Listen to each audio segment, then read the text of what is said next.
Y pase lo que pase, en cualquier circunstancia, seguiremos teniendo patria. Patria perpetua, dijo Borges. Patria para siempre. Patria para siempre. Patria para siempre. Patria.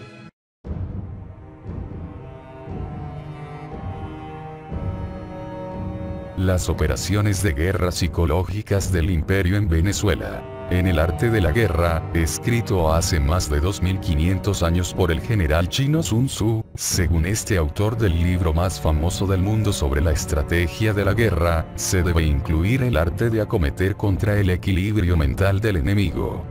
Según él, la excelencia máxima en la guerra, consiste en quebrar la resistencia del enemigo sin luchar. Para ello, Sun Tzu se valió de los rumores falsos y la manipulación de la información, lo que combinaba con la corrupción de funcionarios para crear discordia interna entre sus adversarios. Acuñado por J.F. Fuller, el concepto guerra psicológica fue pensado como un enfrentamiento donde en lugar de usar armas, se recurriría a la corrupción de la razón y el oscurecimiento del intelecto humano, así mediante la influencia de la voluntad de otros, se llevaría a cabo la desintegración de la vida moral y espiritual de un país enemigo, utilizando hábilmente combinación de información, verdades a media, juicios de valor y una variedad de exageraciones y distorsiones de la realidad, que busca influir en las masas, tienden a confirmar ideas populares y agudizar los prejuicios. Su objetivo: movilizar a la población a través de sus emociones, en particular el miedo y el odio, son métodos empleados por grupos organizados que quieren provocar la participación activa o pasiva en sus acciones de una masa de individuos unidos a través de manipulaciones psicológicas e incorporados en una organización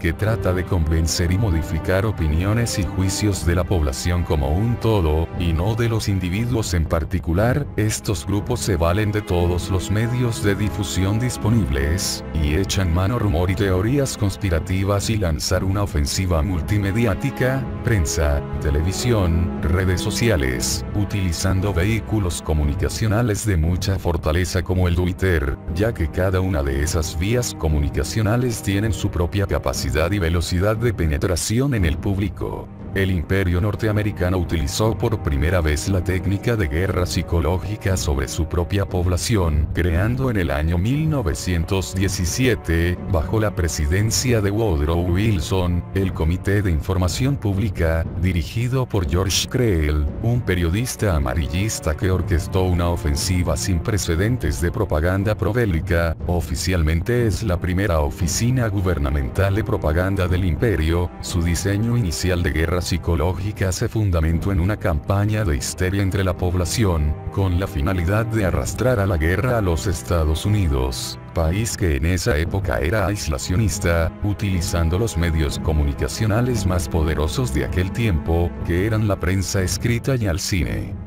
Su objetivo era desinformar y manipular a la opinión pública y contrarrestar la resistencia de la población al conflicto. Entre las acciones a realizar: 1. Movilizar la agresividad y el odio de la población y dirigirlo contra el enemigo para socavar y destruir su moral. 2. Dinamizar y preservar el espíritu de lucha del propio país. Entre otros, los promotores de estas acciones de guerra psicológica quedaron muy impresionados por el éxito conseguido al convertir una población pasiva en unos fanáticos antialemanes furibundos.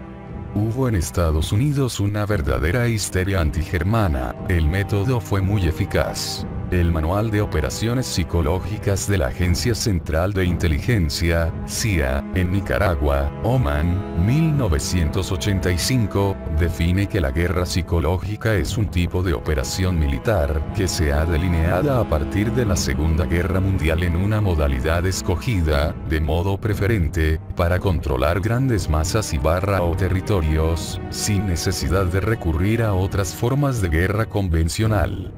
El ser humano es considerado el fin prioritario en una guerra política, concebido como un objetivo militar. El punto más crítico del ser humano es su mente. Cuando su mente es alcanzada, el animal político ha sido derrotado sin que necesariamente haya recibido un proyectil. El objetivo es la mente de la población civil, toda la población. Nuestras tropas, las tropas del enemigo y la población civil, como toda guerra de agresión del imperio contra nuestro país, contiene tres importantes elementos a considerar: violencia, polarización y mentira. La violencia que se caracterizó el año pasado en las guarimbas, evidencia claramente la intromisión de los Estados Unidos en nuestro país, las sanciones que los Estados Unidos aplican sobre Venezuela. La polarización supone una toma de partido exacerbada, la colectividad se deshumaniza, el otro se convierte en enemigo, quien no está con nosotros está con ellos. El otro se cosifica. Las campañas de propaganda negra, que tienen como objetivo principal crear noticias falsas en diarios y publicaciones extranjeras, que son citadas o replicadas por medios venezolanos como noticias legítimas, plantando así la mentira mediática. Esta propaganda es el principal procedimiento de acción psicológica e incluye la manipulación y el uso de la mentira intencional en el discurso imperialista hacia nuestra patria, tanto en lo nacional como en lo internacional.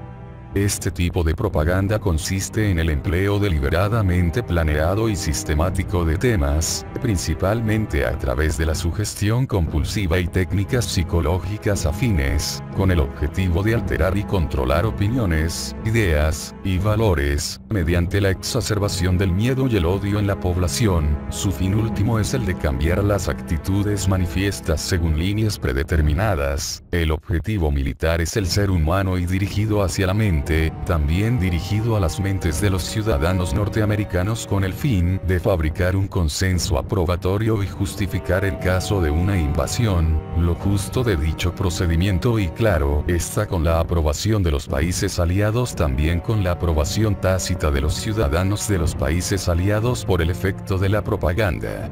Con este preámbulo, es necesario seguir combatiendo, como lo ha hecho el gobierno revolucionario, el acaparamiento, la especulación, el contrabando y bachaqueo en forma eficaz, y aplicar todo el peso de la ley para estos grupos criminales organizados, evitando la impunidad.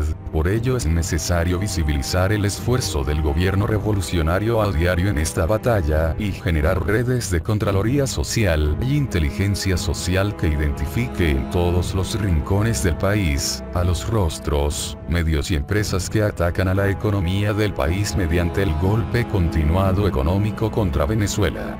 Un instrumento de guerra utilizado por la extrema derecha opositora son las colas, creado con el objetivo de provocar la neurosis. Según los expertos calificados como ristratimía, a la gente no le importa que se vende en la cola, compra lo que sea, por lo que sea, no le importa. Es una situación de histeria, descompone la estructura emocional del ser humano, crea desconfianza. Hay personas que hacen las colas sin saber que se vende, te crean desconfianza, te crean decepción, te desilusionas, te desmovilizas, buscan que los chavistas se abstengan de votar, provocando la abstención en las próximas elecciones parlamentarias del voto chavista. Estamos convencidos que el Estado Mayor Presidencial, que lucha contra el desabastecimiento y los precios especulativos, darán la batalla en forma eficaz con la unión cívico-militar y el poder comunal, derrotando en forma contundente esa expresión de la guerra económica, que son las colas y el desabastecimiento. La guerra económica diseñada por el imperio y sus lacayos en Venezuela utilizan como instrumento de guerra las colas para difundir miedo a través de las redes sociales y algunos medios de comunicación, utilizando como vehículo de batalla el rumor, utilizado como mensajes, generalmente falsos, medias verdades, exageraciones que circulan en las redes sociales, creando incertidumbre, miedo y una angustia colectiva, produciendo malestar y creando una atmósfera de odio hacia el gobierno. El especialista en el área del comportamiento humano, Eric Rodríguez, recomienda que los medios del Estado profundicen en la información, porque a partir del rumor se rompe el equilibrio afectivo. La socióloga Marie-Claire Stelling coincide con Eric Rodríguez en cuanto a la necesidad de profundizar una política comunicacional de Estado que apunten a visibilizar las causas y consecuencias de las medidas estructurales y coyunturales que implementa el gobierno. El objetivo de esta guerra económica es acusar al gobierno bolivariano y al modelo socialista como el culpable por la escasez, las colas, el desabastecimiento, la especulación, el contrabando y el bachaqueo que pacientemente han planificado la derecha extrema para atentar contra el bravo pueblo de Venezuela. Corresponde a la militancia chavista dar la pelea y señalar sin titubeos a los verdaderos responsables de esta agresión contra la patria, utilizando todos los recursos necesarios, desde la toma de la calle de manera pacífica y organizada, conversación con las personas en forma argumentativa y respetuosa de las opiniones, implementar y desarrollar las redes sociales, con mensajes positivos de las acciones gubernamentales para la defensa del país, y contrarrestar la guerra económica y la comunicación permanente con las comunidades, y la unión cívico-militar como blindaje del legado del comandante supremo. Unidad, lucha, batalla y victoria. Recuerda darle a like, compartir y suscribirte si no lo estás. Hasta luego y gracias.